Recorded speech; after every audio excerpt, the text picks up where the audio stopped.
Hello, everyone, and welcome again to another Teacher Joseph podcast. Well, today is National Sober Day, so we're going to practice some idioms and vocabulary related to being sober and also to drinking. So let's begin with the first one, which is going on the wagon.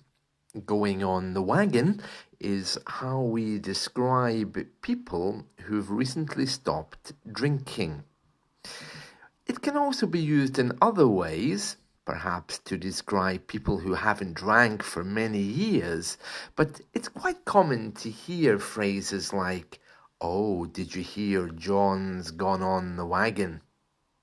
Or, "I'm on the wagon tonight, guys. Sorry, but I'm driving." Another one might be, "Oh, I'm celebrating. I've been on the wagon for 30 years. To be on the wagon is all about quitting drinking, usually used to describe people who've recently stopped. It's not usually used to describe sober people themselves. It's more about the process. For example, "John has been on the wagon since last week," or "I'm drinking too much, I'm going on the wagon." To be on the wagon can be used in all of the tenses. The next one I want to tell you about is a tipple. A tipple.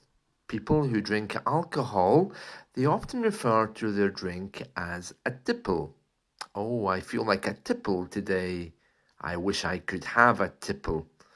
Oh, my grandmother's looking for a tipple. I wonder what she'll choose." So you can hear there, a tipple is a way of describing an alcoholic beverage. Going on a tipple isn't correct. Going for a tipple is correct. A tipple, a type of alcoholic drink, just in general referred to as a tipple. So it's not talking about any particular type of drink.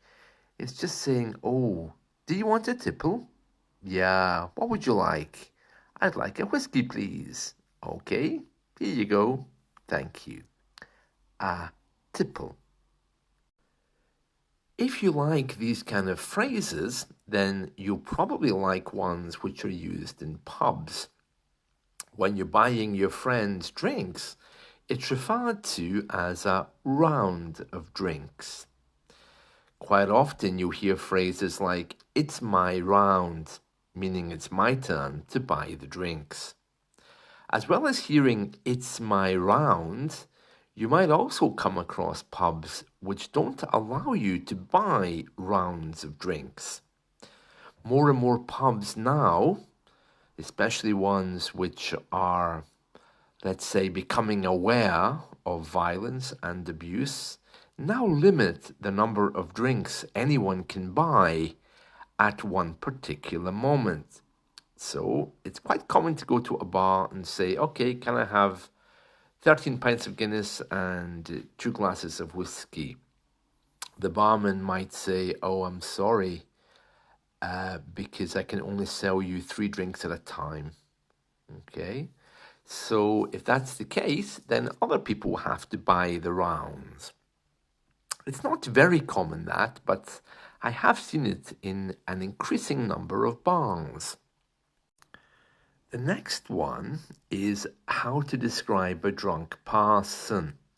If someone has had a few too many drinks, you can say that he's a bit tipsy. You can even say it about yourself. "Sorry guys, I'm getting a bit tipsy. I think I should go home." A bit tipsy means becoming a little bit drunk.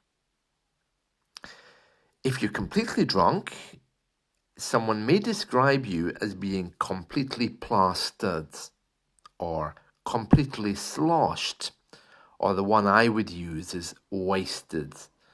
There was a man on the street the other day, he was completely wasted. It was very sad. "I'm going to the pub to get wasted." And of course, a lot of British men, bearing in mind that the definition of Anglo-Saxon masculinity is about how strong you can be, many men say very proudly, "Oh, I got wasted last night, completely wasted." Upon further examination of that statement, most of the people who say it weren't really so wasted. If they were, they probably wouldn't be at work the next day. But it is very common for people to boast about the amount of alcohol they consume. In the UK, to be a man is to be strong. Whereas if you compare that to Mediterranean men, it's still the same, but they tend to have a kind of softer and more forgiving nature with it. So to drink a lot and to be proud of that is something which is very peculiarly British and American. It's not always very nice, but we do say it. Another thing you hear in the pub a lot is "put it on my tab." And that's because if you go to a good pub, and I don't mean one of the usual common ones, if you go to a good pub, you can actually give them your credit card for the evening. And they'll keep it, and each time you go to the bar, you can say, "put it on my tab," and they will add up all of the totals, and at the end of the night will give you a bill, okay? And they will hold your credit card in exchange of that.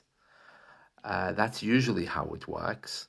Otherwise, you can just ask them to set up a tab that you can pay at the end, and they may do that without a card. So that's another one. Another thing you might hear is "drinks are on the house." And if someone says that, it means that they're buying. But usually, "drinks are on the house" is when the pub says that they are the ones who will be paying for the drinks. You won't hear that very often. So the drinks are on the house. The drinks are on me. "Let's raise a glass to something" is another one. For example, "let's raise a glass to John, who sadly can't be here tonight." To challenge someone to see who can get drunk fast, again, a very stupid English practice that, and very common still, is to drink someone under the table. You can have that competition to try and drink someone under the table, or you can make references to people who drink a lot. For example, it's very common here when we think about religious people, particularly priests. We often say, "Oh, priests, yeah, very, very nice, but did you know they can drink you under the table?" It means that they can drink more than you can and still walk away. So yes. To drink like a fish is the same thing. The man who can drink you under the table, it means he's holding your drink. Yeah, it means he can hold his drink. Yeah. So it's something else which English people seem to be very proud of. "I can hold my drink," when most of them actually can't. This is quite funny. And that's it. So those are some idioms related to drinking. The only sober one there, of course, was the one about going on the wagon. I'm not sure where that came from, going on the wagon. Some people think it's because of the 19th century temperance movement, when people would travel from town to town preaching about how bad alcohol was. But it's more likely something else, because the phrase was around before the 19th century. In the old days, horses used to bring tanks of water, and it's probably related to something regarding that, as far as I can see. Well, I hope you found these drinking idioms helpful. Remember, today is National Sober Day, so do be careful if you're drinking. And if you are drinking a lot, maybe it's time just to think about how much, if it's affecting your life. The thing about these days is they always sound very sanctimonious, don't they? It sounds like morally someone is saying, well, I'm more superior than you are. So that's what makes it just a little bit uncomfortable. It sounds a bit sanctimonious. But still, a sober day is a good idea. That's it from me. See you guys. Bye.